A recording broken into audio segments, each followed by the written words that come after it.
Hi Gems, welcome back to my channel. If you haven't already, make sure you like, comment, and subscribe. So today we're going to be doing a little nail art and we're going to be drawing the infamous Hello Kitty.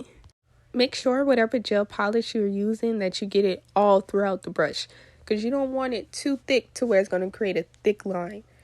Now you're going to get your hand really steady and you're going to draw a arch for the top of her head. Make sure you use your pinky to anchor your hand because if you don't, it's going to be real shaky. You can widen the line a little bit because her head is not small. If you look at a picture of Hello Kitty, her head is pretty bigger than her body.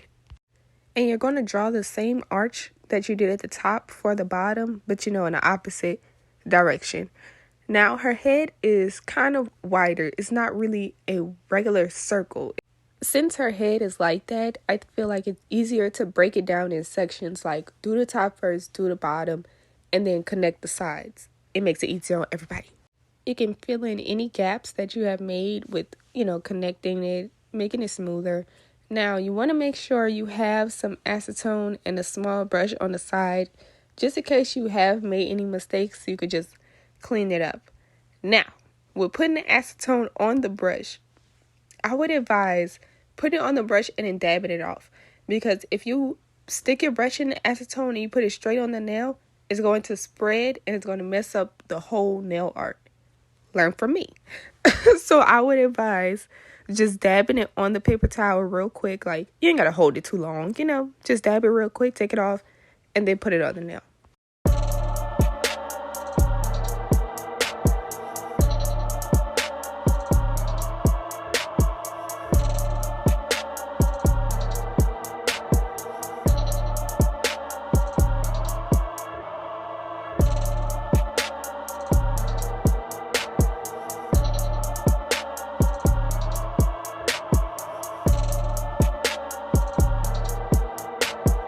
Okay, moving on to her ears. Now, she doesn't have regular cat ears. You know how cat ears are they look like triangles.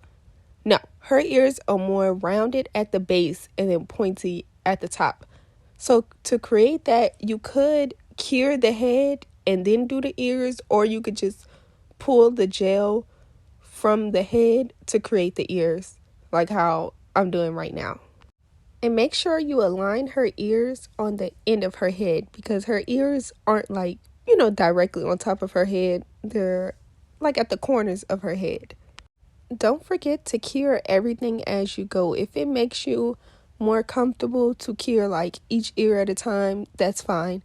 But I usually just cure both ears because you don't want to make the mistake and then you end up wiping off the whole nail art. I'd rather make a mistake on one step and still have the first step that I just did still there, So for her body, the best way I could describe it is to draw a upside down heart. Or her body kind of looks like boobs, if you ask me. But you're going to make sure it's at an angle. You don't want to draw the line straight up and down, from her head to the end of the nail. Because then she's going to look very weird because her body is like real round, like she kind of looks a little chunky. So make sure you do it at an angle to give her a more rounded look. The gap at the bottom have to be deep enough because that's where her legs are going to be at. So you want to have a separation between her legs so it don't look like all one. Now that my hand is out the way, this is her body. Okay, let's get into the rest of her body. So for her arms, you're going to start where the head and the body connects at, right at that point where the head and the body connects. Not below, not before. You're going to start the line right where the head and the body connects. So you're going to draw half circles, not full circles, just half, because when we go to shade it in, it's going to all come together.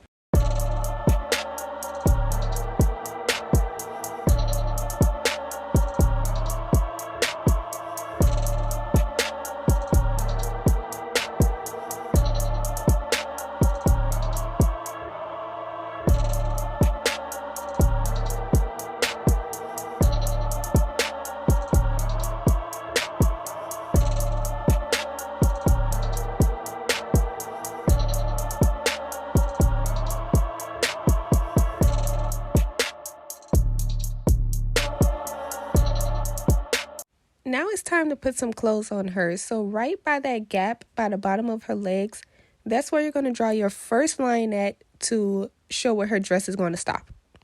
So you're going to use the line that you just put for the dress as a guideline. You're going to take the corner of that line and you're going to go up in a diagonal angle, and it's going to automatically carve out where her arms are. After that, you're going to draw 2 little lines right at the top of those diagonal lines that you just drew to create a collar for where her undershirt is going to go. You don't want to connect those lines because that's where her undershirt is going to peek through at. Now you could just go ahead and fill the dress on in.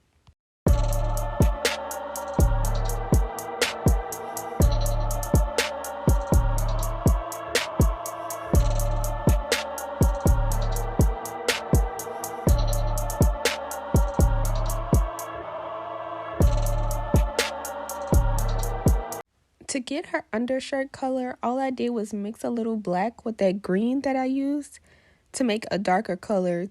I'm going to use that same green to create the bow. With the bow, I'm going to be using a dotting tool to get the perfect circle. You want to work smarter, not harder. If there's anywhere in this process where I can use the dotting tool, I'm going to use it. I did not cure the center of the bow just so when I create the outside of the bow, it can give a more seamless look and it won't look as separated.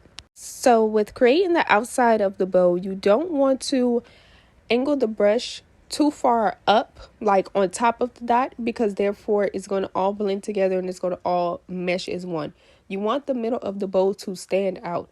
So therefore, at the ends of the bow, you want it to be more skinnier in the center and come out at the ends. And once you like the outline that you have created, you could just go ahead in and shade it in and cure it if you want to, or you could do the other side and then cure it at that point.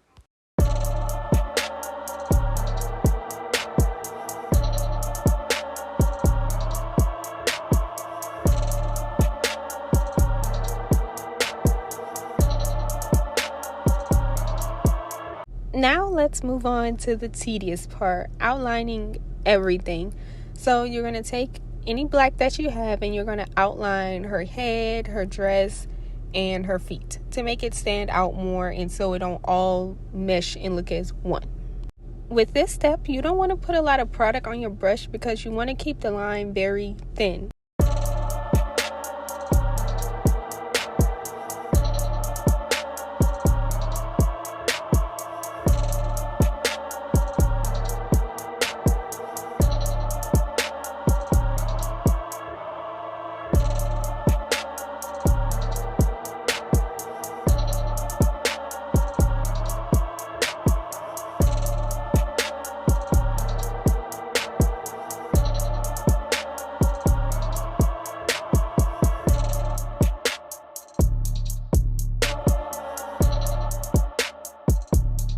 Now, let's get to the most difficult / simple part.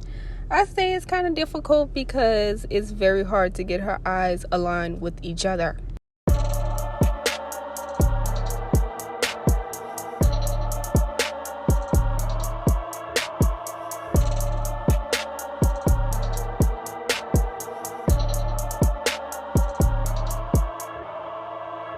So for the nose, you're going to do the same thing that you did for the eyes, but let me tell you a little trick to make it easier on you. Once you create the black dot for the nose, you're going to cure that and take the yellow and put a smaller dot of the yellow on there so you won't have to outline the yellow and make it harder on yourself. With creating the whiskers, you want them to all go in different directions. You don't want them to go in the same direction because it's going to look crazy. One is going to be angled up, one is going to be in the middle, and then you're going to put one angled downward.